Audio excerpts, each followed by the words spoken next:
trả nó trong tham việc đi khả anh ta có về là vì là lê đó sáng thì sống đi chú dùng chú việc cái là cuộc sống hôn tê cái gì cũng không thể được mà dần qua đi là cô cái gì cũng không thể được mà anh ta ở chú cái kia này cần răm thì quỷ tê cuộc sống đi tê trong trai na xa ra thì quỷ cái tê bộ đặc tiền kia là chúng ta vào trong sổ ta làm xoay tụ tê quỷ hình khôn tê bộ và thiên đi lệ và thiên đi sụn chưa thế anh mới một chút kia chúng ta nên giảm về giảm đi ai tắm được cái rồi mình làm ăn xiêm ăn gì à in chút đi cái chút sẽ đến đây cái không na na ăn gì ăn gì à chút tiền rồi mình ra sổ ta rồi mình làm cho cái vậy là cái rồi đi và thiên đi sẽ về làm cuộc sống tốt thế là mình không thế à cuộc sống của mình cho lúc tại vì ngày qua sổ ta thì phải xoay ra xiêm được sẽ được thì cái ra rồi mình ra xiêm là đi Sunday school nó khổ hẳn ra Sunday school luôn cái cô hẳn tí là chúng ta là biên thật là lệ biên tí là lệ biên cũng là anh cô mà ta sổ của khăn thế sổ của khăn thế là sổ của mình là cũng có biên là biên cũng là lệ biên sẽ bị thế anh cô về cũng cô này chú tiệm cho về quân là chú các tâm tôn anh là yang dia tunjuk lah kau kau tu lah tin Sunday school aku lah tin hai kau situ lah ni tin sultan mai soal lagi nanti saya jual ni data untuk cubai bapa mai kota ni kan konduren kurang dia tin so reception set pula so han cerita jadi mesti bawa pasal kan kutipo asil tiang mình thì thế là thì ta chỉ là tin cho ba để cho đủ có phải Sunday school luôn về chủ cái là có xảy ra là yang Sunday school quy định làm gì thì cụ thể chủ kami Sunday school về cái apa cũng cụ ra lại ta anh đi à cho là áp dụng các cái lễ hội thì ta yang sang chủ của các máy thuộc các cái lễ hội thì ta một năm thì về và cái chút sẽ đi cái ai cũng là cái ai là vậy sẽ được sự đi của cái chuyện những người mà hay cũng kiểm tra với là cái tàu trần tôi thì với sẽ được sự làm tu khi là làm người hay là kan buat satu kata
Dan seperti ini nasi dah.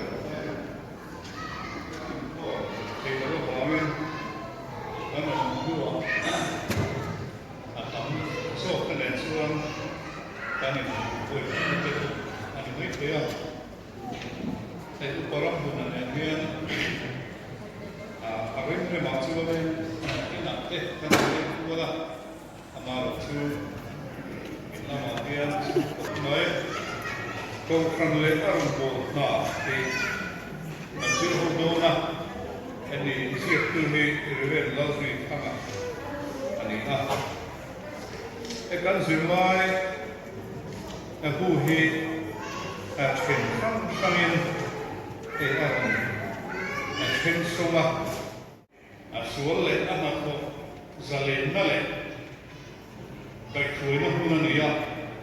Kau kan semua orang semua aneh tu, pakai nak angin kau kan dia lima,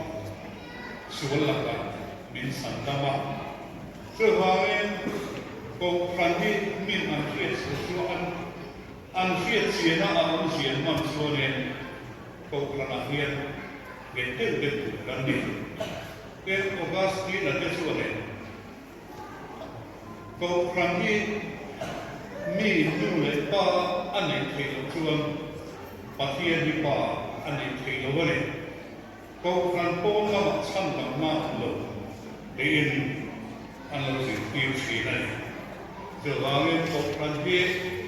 akan siapa pun maya kau kan dia min asyik tuam kau kan dia ni sampai mana dan pasien kau kerana pasien ni desina ni antel beherin alhamdulillah. Kan siapa orang suara pasien ni bila nasa, wanita nak takkan tu behin pasien kau kerana kan bela kami kan bela. Dia nama maksudnya kan sama tu ni pasien kau kerana bela kami. Maksud nama tak akan sanksi nanti. Selagi kemudian topan leher berna, kan sirna turahnya kami tak insirilah. Kau pramung jadi suap itu poin, kayak mana kali bos saya poin boleh.